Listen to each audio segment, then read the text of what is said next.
ಯಾಕವ ಏನಕ್ಕೆ ಕಳ್ತಿದ್ಯಾ? ನೊಣ ಕಚ್ಚುತ್ತಾ? ಔಷಧಿ ಹೊಡಿಬೇಕಾ? ಹೇಳು ಹೇಳು.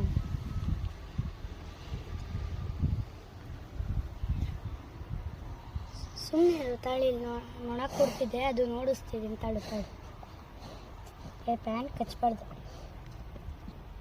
ಏನಕ್ಕೆ ಪ್ಯಾಂಟ್ ಕಚ್ಚೋದು?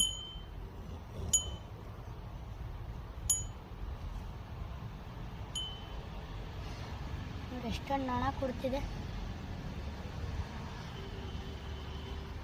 ನಿನ್ನ ಕಂಗಳ ಬಿಸಿಯ ಹನಿಗಳು ನೂರು ಕಥೆಯ ಹೇಳಿವೆ. ನಿನ್ನ ಪ್ರೇಮದ ನುಡಿಯ ಕೇಳಿ ನೂರು ನೆನಪು ಮೂಡಿವೆ. ತಂದೆಯಾಗಿ ತಾಯಿಯಾಗಿ ಮಮತೆಯಿಂದ ಬೆಳೆಸಿದೆ. ಬಿಸಿಲು ಮಳೆಗೆ ನರಳದಂತೆ ನಿನ್ನ ನೆರಳಲಿ ಸಲಹಿದೆ. ಆ ಪ್ರೀತಿಯ ಮನ ಮರೆಬುದೇ. ನಿನ್ನ ಕಂಗಳ ಬಿಸಿಯ ಹನಿಗಳು ನೂರು ಕಥೆಯ ಹೇಳಿವೆ. ನಿನ್ನ ಪ್ರೇಮದ ನುಡಿಯ ಕೇಳಿ